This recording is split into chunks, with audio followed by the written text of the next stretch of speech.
नमस्कार. श्री गुरुदेव दत्त. दत्त भक्तांची पंढरी म्हणून ओळखल्या जाणाऱ्या एका अत्यंत पावन आणि जागृत देवस्थानाची माहिती आज आपण पाहणार आहोत. ते ठिकाण म्हणजे श्री क्षेत्र गाणगापूर.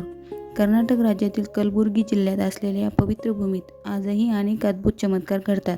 असे मानले जाते की गाणगापुरात आजही दुपारच्या वेळी स्वतः दत्त महाराज भिक्षेच्या रूपात भूतलावर येतात. जर तुम्ही गाणगापूरला जाण्याचा विचार करत असाल तर हा व्हिडिओ शेवटपर्यंत नक्की पहा, कारण आज आपण येथील इतिहास आणि दर्शनाचे सर्व नियम सोप्या भाषेत समजून घेणार आहोत. दत्त भक्तांनो, गाणगापूर हे स्थान भगवान दत्तात्रेयांचे दुसरे अवतार श्री नरसिंह सरस्वती स्वामी महाराज यांच्याशी जोडलेले आहे. त्यांनी या पवित्र भूमीत तब्बल 23 वर्ष वास्तव्य केले आणि अनेक चमत्कार करून लोकांचे कल्याण केले.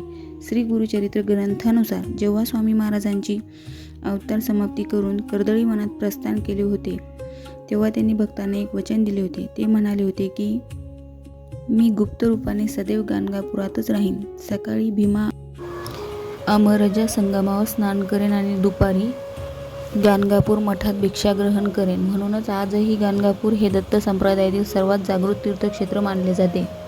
गाणगापूरला गेल्यावर दर्शनाचा एक विशिष्ट नियम आहे. चला तर मग जाणून घेऊया त्या 5 महत्त्वाच्या ठिकाणाबद्दल.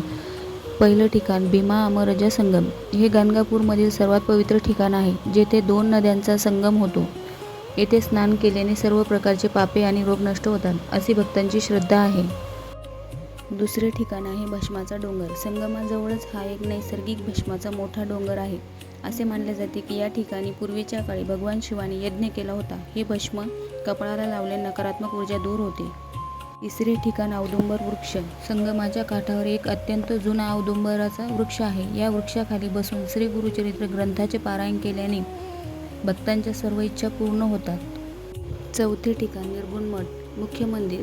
गावाच्या मध्यभागी मुख्य मंदिर म्हणजेच निर्गुण मठ आहे. येथेच श्री गुरूंच्या निर्गुण पादुका स्थापित आहे. या पादुकांना पाण्याचा स्पर्श केला जात नाही, तर हे फक्त केशर लेपन केले जाते.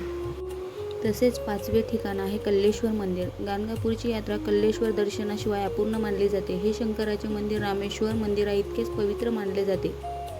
गाणगापूरची सर्वात मोठी परंपरा म्हणजे माधुकरी म्हणजेच दुपारची भिक्षा. गाणगापुरात येणारा प्रत्येक भक्त दुपारी कमीत कमी 5 घरातून भिक्षा मागतो आणि ती प्रसाद म्हणून ग्रहण करतो. स्वतः दत्त महाराज कोणत्याही रूपात ही भिक्षा स्वीकारायला येऊ शकतात, अशी भक्तांची गाढ श्रद्धा आहे. तसेच ज्या लोकांवर करणी, भूतबाधा किंवा मानसिक आजार आहेत, त्यांचे त्रास रात्रीच्या महाआरती आणि पालखीच्या वेळी आपोआप दूर होतात.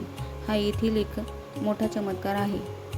तर दत्त भक्तांनो, अशी आहे या कलियुगातील दत्त महाराजांच्या परमपावन क्षेत्राची गाथा. तुम्ही कधी गाणगापूरला गेला आहात का? तुमचा अनुभव कसा होता? आम्हाला कमेंट करून नक्की सांगा. व्हिडिओ आवडल्यास व्हिडिओ लाईक, शेअर, सबस्क्राईब करा. अशाच नवीन व्हिडिओसोबत परत भेटूया. श्री गुरुदेव दत्त. श्री स्वामी समर्थ.